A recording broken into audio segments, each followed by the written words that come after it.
we're going to start tonight off with a question. How many of you people have had natural sex? How many people? Okay, here's another question. How many of you have had unnatural sex? How many? Okay. This row in particular. Okay, here's the big one. How many of you have had supernatural sex? Wow. Quite a few, surprisingly. Well, our first guest claims to get plenty of supernatural sex. Why? Because her boyfriend is a ghost. Now, we won't use her real name. Instead, we're just going to call her, we'll call her Mandy. That is my real name. Mandy's your real name? I've never done that before. You talk about ESPN. Whoa. Anyway, Mandy, tell us, what exactly is supernatural sex? It's exactly what it sounds like. It's dating somebody who's dead. You mean like Larry King? Forgive me, Larry. I'll see you Tuesday. So, tell us more about this supernatural sex. What happened the first time? Dick, it was a late night, and I was sleeping soundly, and all of a sudden there was this gust of wind and a foul odor. You know, if you shake the sheets, that odor will go away. No. It was the ghost. Oh, yes, of course. So anyway, you're asleep and this presence comes into your room, and then what happened? Well, then, before I know it, I have lost total control over my body. I'm thrown flat on my back. I throw my legs straight up in the air. Wait 1 second. Well, I'm sorry. Can you hold that position? The ghost comes into your room, throws your legs up in the air, and then takes advantage of you like that. Okay, I'm just trying to get a picture. Okay, then what happens? Okay, Continue. Well, then I feel this pressure on me, this massive energy force, and then before I know it, it's all over. Typical ghost. So then what happens? Then there was another foul odor, and then he left. Another foul odor, and he left. I think I was in a fraternity with this guy. Okay, so now as I understand it, this spirit has continued to come back, is that right? Oh yeah, many times, over the last 6 months, actually. 6 months. I got to tell you, though, Mandy, the ghost, 6 months, I just don't see it. Well, nobody does, Dirk. And that's why I set up a camera in my bedroom one night to show what happened, so people would have to take me seriously. Oh, that's right, and we've got that sex video of yours right now. Yeah. Okay, let's run that video right now for everybody. Let's see. There's the monitor. Okay, so this is obviously before the ghost arrived.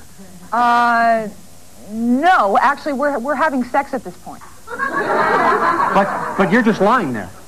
I'm Jewish. Okay, so now this is a different night. This is a different night. Yeah. And suddenly you're very active. Oh, well, that's after I found out the ghost was a doctor. Oh.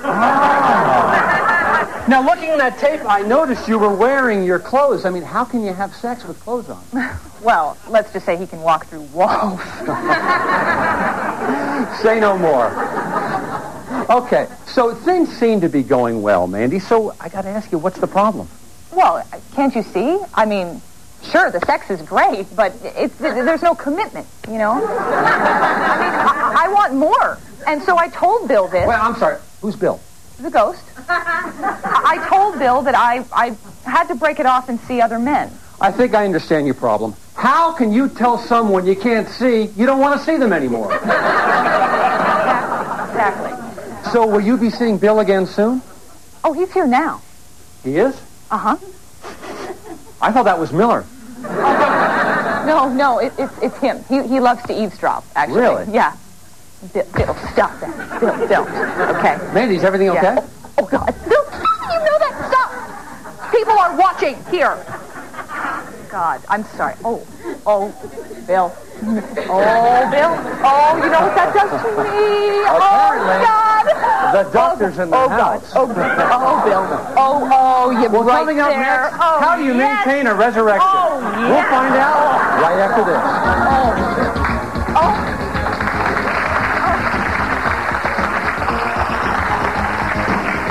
Your parents do drugs? Would you like to expose them on national TV? If so, give us a call at 555-DICKY. In an upcoming nightstand, really dumb criminals. Okay, a cop has just pulled you over for speeding. He's heading for your car, so in an effort to mask the smell of liquor on your breath, you light up a joint. Then what happened? Find out on Nightstand. Thank you. Welcome back. We're talking about Ghost Riders in the thighs. Now, as we left, we saw Mandy and her transparent companion getting into it. In the interests of decency, we sent them backstage, but let's check in with them right now, shall we? Well, she seems to be resting, I take it. We'll go back there later. Okay, folks, we all know there's no sex after marriage. But is there sex after death? Our next guest might be able to answer that question. She's the co-host of the Voodoo Friends Network and the author of the book 1001 Things to Do with Dead Chickens. Please welcome Mambo Santa Maria.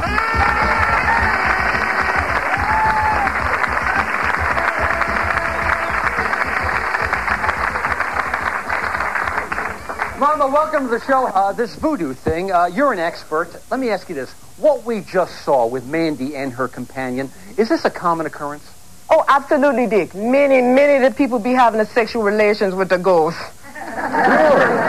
And do any of these people ever come to you to get rid of these ghosts?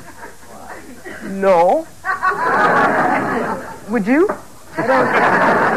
Touche, Mambo, touche. Now, you are one of the top witch doctors or conjurers in the voodoo industry, so I want to ask you, Mambo, how do you do that voodoo that you do so well? That is very funny, Dick. I haven't heard that one before. No. I make the powders and the potions to cure every human need and desire. Like, take this, for instance. Uh-huh. This is the King John powder. You care to try some of this? No, thank you. I spent a week at Betty Ford because of that stuff. No, Dick, no. It's a little bit of the chicken bone, a little bit of the snake root, a pinch of the Slim Fast. It can cure just about any affliction the mind of the woman they be getting. Any affliction. Well, let's put that claim to the test, shall we? We need someone, a volunteer, who might be suffering from a severe affliction. Can I see a show of hands, if possible? Let's see, who do we... you, ma'am, right here. Hi, what's your problem? Oh, I just sprained my ankle in cheerleading practice. Really? That is horrible. That is a tragedy. Would you like to come up on stage? Yeah. Terrific. Can you let her through, sir? She's got a bad ankle. Thank you. Come on up there and... Yeah, that's a bad ankle. Okay. Well, welcome. And what's your name? Heather. Heather. And you're a cheerleader. Yes, at the University of Southern California, where I'm majoring in dyslexic studies. Oh. Go CSU! Oh, wow. That's terrible. So you're ready to take one of Mambo's concoctions. Yeah, I'm ready to try anything now. This ankle has hurt me for almost a day. Oh, wow, sir. Mambo, she needs some help stat. This will fix you up then. Drink it, it'll fix you up good.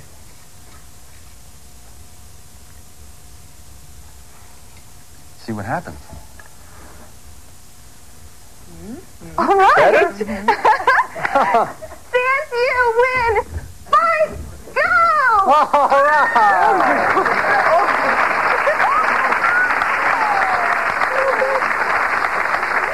Heather, can you hold that position?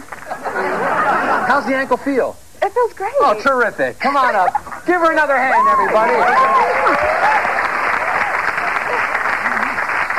But you know, Mambo, so far you've only shown us the positive side about voodoo. What about the evil side we've heard so much about? Can you really walk with me a little bit? Can you really inflict pain on somebody just by sticking a pin into one of these voodoo dolls? Oh, yeah, that's easy, no problem. Really? I happen to have this voodoo doll right here. No, he looks like Jerry Springer. That's an amazing coincidence.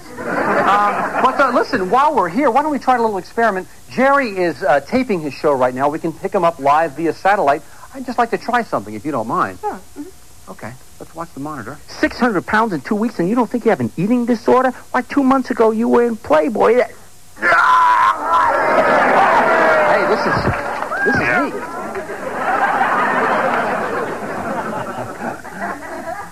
Folks, is there really sex after death? When we come back, we're going to take somebody's life and find out. Don't worry, it won't be me.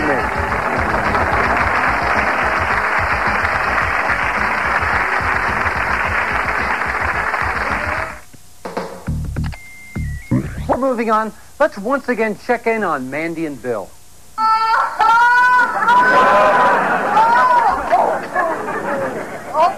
Wow.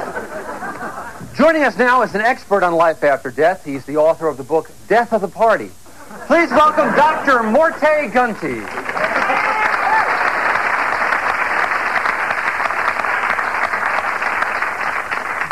Doc, what's with you in this death thing? It's kind of creepy. Well, Dick, death is the ultimate life adventure. And as such, it's always tickled our fancy. We've all heard about romantic life after death experiences. You may even be familiar with autoerotic asphyxiation. Come on, Doc, who hasn't had sex in the car? But let's get back to this death thing. I mean, is it really a downer? It's like I was telling the guys at the convention the other day. Why did the man step in front of the bus? Why? To get to the other side.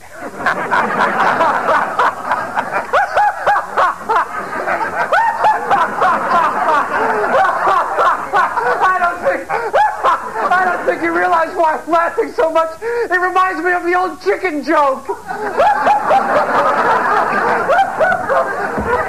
Oh, look at me. Doc, I swear, if the next thing out of your mouth is knock, knock, you're out of here.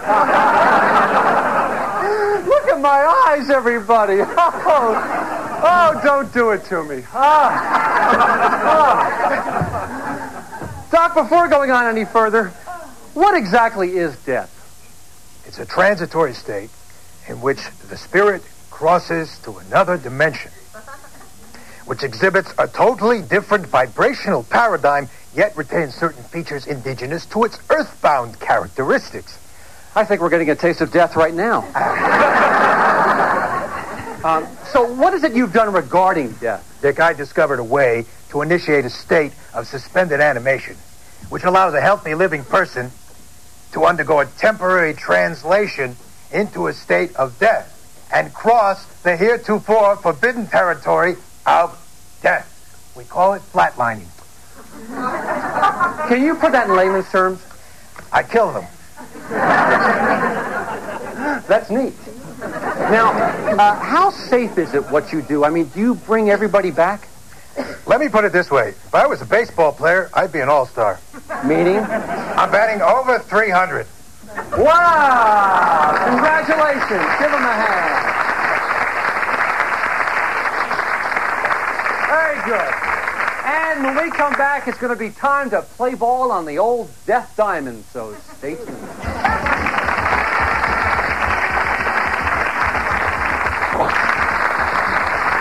Thank you. All right, we are back, and as we promised, we're going to terminate somebody with extreme prejudice. And that time is almost here. But first, let's check in with Mandy, who's in our green room doing the wild thing with a dead thing. Well, it looks like the rigors of mortis have set in. So while she's collecting her thoughts, we'll give her a chance to spruce up and go back to her a little later. Okay, folks, right now I need a volunteer, somebody to help out the good doctor. Who doesn't have anything to live for? Miller, put your hand down. Hey, Heather? Hi. Do you like to travel? Sure. Then come on up here. Okay. Excuse us, sir. All right. And Doc, I just want to be safe before we proceed. I want to be sure about your qualifications. You are an MD, correct? No, actually, I'm a doctor of humanities. But I first came to prominence in the health field from early experiments with LSD as a cure for headaches. Good enough. So, Heather and Doctor, why don't you head back and get yourself prepared for the moment of truth? Okay. Okay, very good. This is not a good idea, Dick. Please, Mambo, please. I am insured up to here. You don't have to worry, but thank you. Here's a question. Let's take a question while we're waiting. Hi. Hi. This is for the voodoo lady? That would be Mambo. Yes, Mom. Yes. My cousin had a voodoo Tupperware party, and they sacrificed a goat. How do you get goat's blood out of a couch? Ooh. Good question. So you're going to need a mixture here. You need a mixture of the baking soda, the 7-Up, a little bit of Comet. But you listen to me. You tell her next time, honey, go with the Scotch Guard. You understand what I'm saying? Good tip, Mambo. Good tip. Well, I think Heather is ready right now. So, as you can see, folks, we have set up a screen because the FCC forbids us from killing anybody on camera. Unless you're part of the Action News team. Okay, so Doc, why don't you tell us exactly what you're going to do? I'm going to induce death in Heather and bring her back to life in under 1 minute. Well, a little technical for me, Doc, but I'll take your word for it. Dick, I've got a bad feeling about this. Don't worry, I've got some Tums. All right, Heather, I want you to lay back and relax and say the alphabet backwards. Okay. A, B, C, D, E. Oh, this is hard. Mr. Dietrich, you must not go ahead with this. You are tampering with the laws of nature here. You know, you sound like my ex-wife on our honeymoon. Oh, people, no, people. So listen, while Doc prepares Heather, I want you to remember that this is a complicated technique that has taken years to perfect. So remember, viewers, this man is a highly skilled professional. You don't want to try this at home, okay?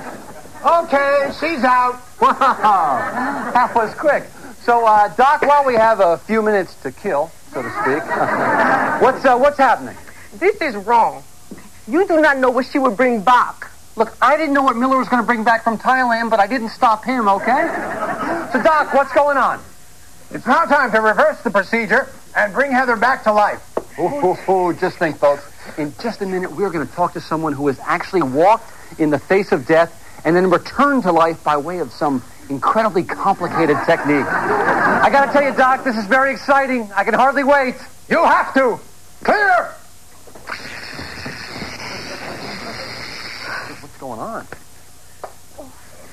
Excuse me, Dick. Do you think you'll be doing a show on comas anytime soon? See what I tell you? Doc, what happened? I don't know. All I did was kill her, and the next thing I know, she was dead. Well, don't just stand there. Do something. Doctor, if you don't bring her back, this is your last appearance on my show. You read me, mister? No, just hold on here. Oh, no. She's alive. Mambo Santa Maria did it. Give her a hand. Heather, what happened? What happened? You almost didn't get your back. I didn't want to come back. I met this wonderful doctor named Bill. Bill? Uh-oh. Bill?